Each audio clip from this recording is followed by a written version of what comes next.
Stories from Africa.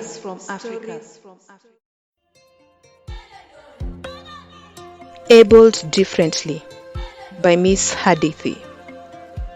The dust rose in the air with every step Zawadi made.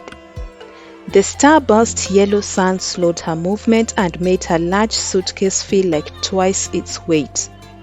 Zawadi had just alighted from the old green bus that drove thrice a week into this rural part of Giza village. The place was isolated, with only a few thin zebu cattle spotted on the dry, vast land. Once in a while, the wind would blow loose dust into her eyes, blurring Zawadi's vision. "Welcome to Ghost Town," she whispered under her breath as she shifted the suitcase from her left hand to her head to shield her tired body from the scorching sun. Zawadi had just graduated from teaching college. The government had wasted no time posting her to work at Giza Primary School in Giza village. She was excited to have her class and looked forward to receiving her first salary. The town was not what she had expected it to be, and a feeling of guilt overcame her. She had 3 other locations to choose from, but she chose this location because she liked its name. However, she encouraged herself to be patient and optimistic that things would improve. The 30-minute walk from the bus stop to her new school felt like an eternity. Men and children stopped to stare at her. It was hard to come by women. Zawadi assumed that they were busy in their Manyattas performing domestic chores. The sight of the school shocked her. The buildings were dilapidated with big holes on their sides. The fanning of the roof aluminium sheets in the wind made an awful distracting noise that Zawadi wondered how the learners concentrated. 2 classes were ongoing under a giant baobab tree with portable blackboards leaning on the trunks. The learners repeated after their teachers in unison while fixing their eyes on the visitor. Some were in their dark brown school uniform, while most boys had Shukas tied on one of their shoulders. Nobody had prepared her for this kind of life in a semi-arid, remote place. "You must be Miss Zawadi, the new teacher we expect," said a gravely calm voice behind her.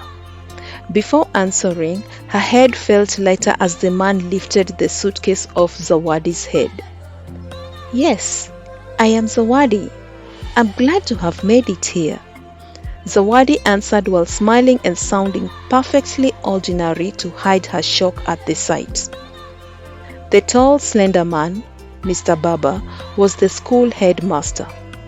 He ushered Zawadi into the staff room for an introduction to some teachers. It was the only building that had all its 4 walls firm. It housed the staff room and the headmaster's office. Mr. Baba and Miss Zawadi then proceeded to the office to hand in her employment letter for filing and storing her suitcase until the end of school hours. He then escorted Zawadi to her class under one of the baobab trees. It took Miss Zawadi a week to get acquainted with her 10-year-old learners, mainly because few understood the national languages, English and Swahili. The local language was Maasai, in which Zawadi had to learn some essential words to get her teaching ways easy. So she thought. In her class of 12 learners, one with albinism had her favorite sitting spot at the back of the class. Her name was Sifa, while her best friend, Raha, was a cheerful girl who used grunting noises to communicate. Nuru was the quiet boy in the class and would sometimes startle the class with his loud voice.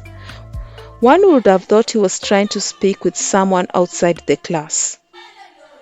From her teacher training, Ms. Zawadi could tell that she had partially sighted, mute, and deaf learners in her class. She asked Mr. Baba why the children were not enrolled in special schools. She was told there was none within the county. The love and concern Miss Zawadi had for her learners urged her to develop a way to have the three learners included in a system that would benefit them to their fullest. She studied them closely to identify their gifts. Miss Zawadi would observe them while at play and in class.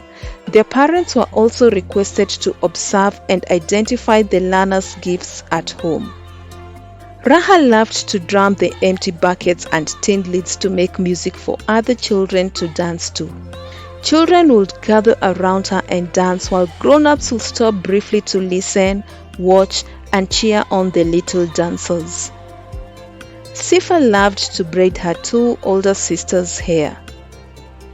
Her sisters and mom's friends would sometimes allow her to braid them. Sifa loved the feeling of hair between her fingers and the magic to make her heads attractive. The results were always magnificent. In his free time, Nuru would sit in a corner with a paper and pencil and draw beautiful pictures. He would also look for charcoal and draw on the slabs leading to the river. Men, women, and children would admire Nuru's drawings while they went to fetch or take the kettle to drink water. His caricatures were the most loved. Ms. Zawadi shared her ideas with Mr. Baba and other teachers. They all agreed that the school plans a fun day for the school children and showcase their skills. The village chief was alerted and helped spread the message to all the village members. The learners had a month to hone their skills. Women and girls were asked to come with their hair combed out and men to bring in some charcoal and ash. During preparation, learners brought tinfuls of ash and soil from home. Each class had a day to plaster the walls of the classrooms. During break and after school hours, Raha would drum with her band that she had formed, and some children practiced their dance moves. Teachers joined them too to make it more exciting. The school fun day had many people turning up. There was a hairstyling competition for both girls and women. Music time was all about drumming and dancing, and the ones who danced best and for the longest time were awarded. The classroom walls got decorated. Charcoal, ash, and soil were mixed with water, creating beautiful murals. The children and adults had plenty of fun doing these activities. At the end of the event, Raha was declared the best drummer, Sifa the girl with magic fingers was the best hairstylist, while Nuru had the best mural of patterns and caricatures. The parents and visitors were awed by the learners' gifts and talents. During weekends and school holidays, Sifa had women and girls coming to her for braiding at a fee. Nuru got contracted by homeowners and the faithful to decorate their houses and places of worship.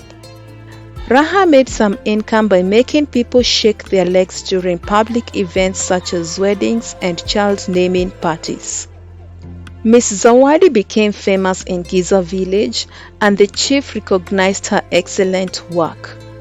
The Ministry of Education also heard of how Miss Zawadi's ideas helped the families of Raha, Sifa, and Nuru send the children to special schools and uplift their lives. They were also impressed by her idea of transforming 3 classrooms into beautiful walled classrooms. Zawadi earned a promotion and a new special school was constructed and named after her to appreciate her positive work. Giza village became known for its activeness in advocating for disability not being an inability. Its members learned that combining people's differences strengthens society and makes it a better place to live. The end.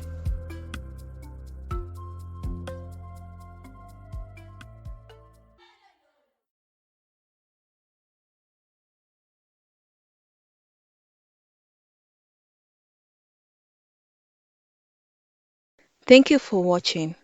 Please like, share, and subscribe to the channel. Do not forget to hit the notification button for an alert of a new story.